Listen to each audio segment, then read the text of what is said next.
सब गोटे के प्रणाम करे छी। आई एक हम भजन सुना रहा छी। अहाँ सबके अगर निक लागत तो लाइक कमेंट कर देवे, सब्सक्राइब सेहो कर देवे। आशा करे छी अहाँ सबके निक लागत। एहन सुंदर मिथिला धाम कहाँ पायब दोसर ठाम, कहाँ पायब दोसर ठाम।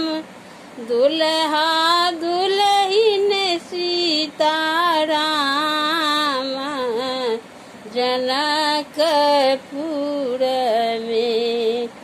एहन सुंदर मिथिला धाम कहाँ पायब दोसर ठाम, कहाँ पायब दोसर ठाम।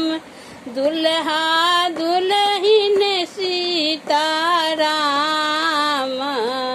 जनकपुर में। दुल्हा दुल्हिन सीताराम जनकपुर में। बहिनी सिया सुकुमारी, बहिनी सिया सुकुमारी। धिया जनक दुलारी, धिया जनक दुलारी। राम जी के लन ससुरारी जनकपुर में। हो राम जी के लन ससुरारी जनकपुर में। एहन सुंदर मिथिला धाम कहाँ पायब दोसर ठाम, कहाँ पायब दोसर ठाम। दुल्हा दुल्हिन सीताराम जनकपुर में। हो दुल्हा दुल्हिन सीताराम जनकपुर में।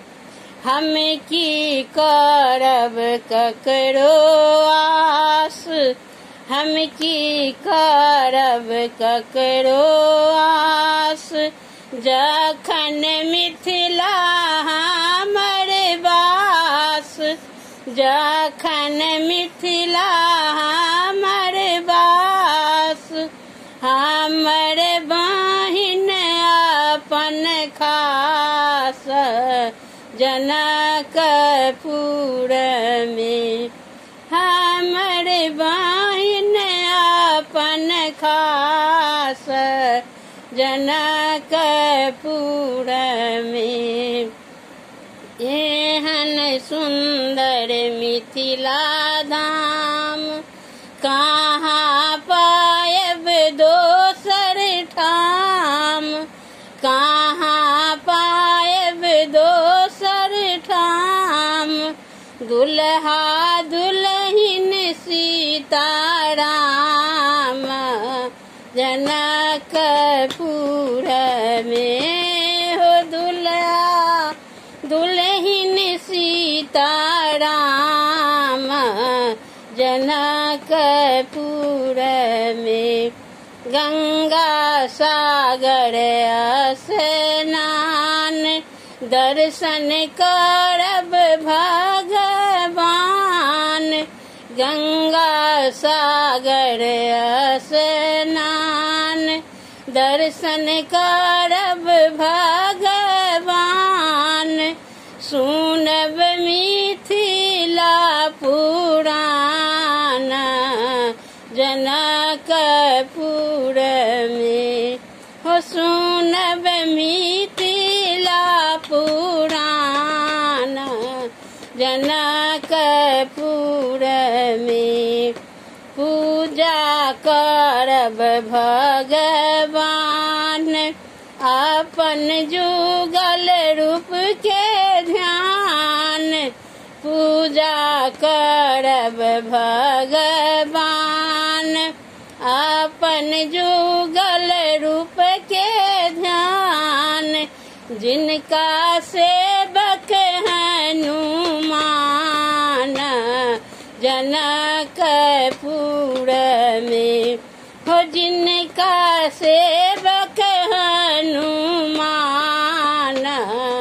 जनकपुर में एहन सुंदर मिथिला धाम कहाँ पायब दोसर ठाम कहाँ पायब दोसर ठाम दुल्हा दुल्हिन सीताराम जनकपुर में हो दुल्हा दुल्हिन सीताराम जनकपुर में हो दुल्हा दुल्हिन सीताराम जनकपुर में। धन्यवाद।